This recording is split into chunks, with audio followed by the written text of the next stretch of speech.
कसं आवाहन केलेलं आहे, तिथे जाऊन तुम्ही नेमकं कोणतं आंदोलन करणार? आंदोलन जे गेल्या कित्येक दशकांपासून घटनादत्त अधिकाराच्या अंमलबजावणीचं चाललं, धनगर जमातीचा समावेश एसटी जमातींच्या यादीमध्ये 36 नंबरला ऑलरेडी आहे.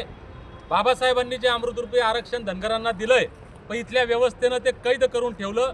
या आरक्षणाला, आरक्षण रूपी अमृताला मुक्त करण्याचा लढा जालन्याच्या आंदोलनाच्या आणि क्रांतीच्या भूमीतून याच अहिल्यादेवी होळकर यांच्या नियोजित स्मारकाच्या जागेवरून 17 सप्टेंबरला आम्ही सुरू केला होता. या लढ्याचा अंतिम पडाव मुंबईच्या आझाद मैदानात उद्या जाऊन या आरक्षण रूपी अमृताची मुक्तता करायची. उद्या आटकेपार झेंडे फडकवणारे होळकरशाहीचे संस्थापक श्रीमंत सुभेदार मल्हारराव होळकर यांची जयंती आहे.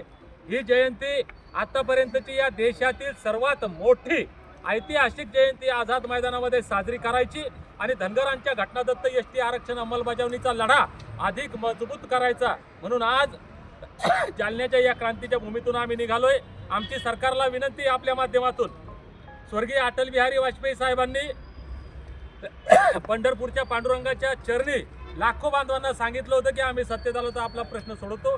सध्या ते देशाचे पंतप्रधान सन्माननीय नरेंद्र मोदी साहेब यांनी सुद्धा सोलापूरला लाखो धनगर बांधवांना सांगितलं होतं आम्ही आलो की सत्तेत तुमचं आरक्षण सोडवतो. या राज्याचे मुख्यमंत्री देवाभाऊ देवेंद्र फडणवीस यांनी सुद्धा बारामतीच्या भूमीमध्ये लाखो लोकांसमोर सांगितलं होतं पहिल्या कॅबिनेटमध्ये आरक्षण देऊ. आज ती वेळ आलेली आहे. सरकारला आमची सांगणं आहे, काल सुद्धा परवा आमची मुख्यमंत्री महोदयांसोबत सविस्तर बैठक झाली, सविस्तर चर्चा झाली. तिथं सुद्धा आम्ही सांगितलं की फडणवीस साहेब, आता आपल्याला हे आरक्षणाची अंमलबजावणी करून आमचा घटनादत्त अधिकार आम्हाला बहाल केल्याशिवाय, तुमचा शब्द पाळल्याशिवाय दुसरा पर्याय नाही.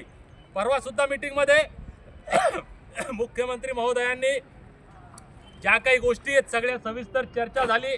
त्यांनी सांगितलं की पुन्हा आम्हाला वेळ थोडासा लागेल. आम्ही त्यांना नम्रपणे सांगितलं की 12 वर्षापासून आपल्याला आम्ही वेळ दिलेला आहे. मागच्या वर्षी याच सप्टेंबर महिन्यामध्ये 16 दिवस आम्ही पंढरपूरला उपोषण केलं होतं. त्यानंतर मागच्या 6 महिन्यापूर्वी सप्टेंबरमध्ये 16 दिवस उपोषण केलं. मागच्या 1.5 वर्षात काय झालं, मागच्या 6 वर्षात काय झालं. म्हणून आता वेळ साहेब नाही, आमचं ठरलेलं आंदोलन आहे, आम्ही करणार. 21 जानेवारीला ज्या पद्धतीनं पोलीस प्रशासनानं आंदोलन दडपण्याचं काम केलं, यावेळेस कृपा करून आमची विनंती आहे तुम्हाला की हे करू नका. मी सगळ्यांना सांगितलं होतं, परवानगी मिळाली तर धनगर मल्हार मावळे कमी येतील, परवानगी नाही मिळाली तर कैक पटीनं येतील. आणि आम्हाला अटक करण्याचं नाटक जर मागच्यासारखं केलं तर लोक किती येतील हे कुणालाही सांगता येत नाहीत आणि मुंबईत काय होईल हे सांगता येत नाही.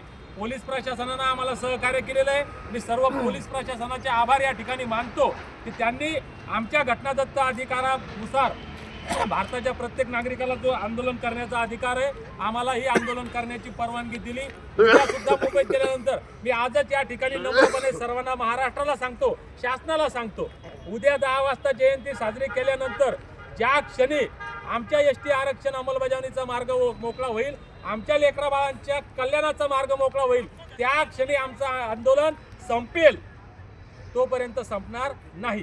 कोणत्या प्रकारचं आंदोलन तुमचं असणार? आमरण उपोषण. उपोषण करता एकच आहे, ते मी दीपक बोराडे. आणि या आंदोलनामध्ये या राज्याच्या प्रत्येक जिल्ह्यातील, प्रत्येक तालुक्यातील बांधव सहभागी होणार आहे. विशेष म्हणजे जसजसं हे आंदोलन जितके दिवस चालल, आजच आमच्या एका उत्तर प्रदेशच्या भावाचा व्हिडिओ आला, तो ट्रेनमध्ये बसल्याचा. असं राज्यातल्या काश्मीर पासून कन्याकुमारी पर्यंत ज्याला पाल बघेल, रबारी, रायका, कुर्बा, देवासी, गडरी, गाडरी या वेगवेगळ्या नावांनी धनगर समाज जो ओळखला जातो, काश्मीर पासून कन्याकुमारी पर्यंत सगळे धनगर मुंबईच्या दिशेने उद्यापासून निघणार आहे. त्याच्यामुळं हे आंदोलन कसं होईल, किती होईल, काय होईल हे कुणीच सांगू शकत नाही, कुणी कल्पना करू शकत नाही. म्हणून सरकारला माझी हात जोडून विनंती आहे, आम्ही शांतताप्रिय लोक आहोत, संविधानाला मानतो, कायद्याला मानतो, पोलिसांचा सन्मान करतो. म्हणून उद्या संध्याकाळपर्यंत हा प्रश्न आपण सोडवावा. आमरण उपोषणाला उद्या सकाळी 10 वाजेपासून सुरुवात होणार आहे. किती लोक या आंदोलना ठिकाणी येणार आहेत आणि तशी व्यवस्था तुम्ही त्या सगळ्यांची केली का? मुंबईमध्ये येणाऱ्यांची व्यवस्था सगळे आपापल्या परीने येणारे आम्ही सांगितलंय. रस्त्यामध्ये आमच्या भावांनी काही खाण्यापिण्याची, पाण्याच्या व्यवस्था केलेल्या आहेत आणि आमच्याकडनं सुद्धा शक्य तितकी व्यवस्था करण्याचा आम्ही प्रयत्न केलेला आहे.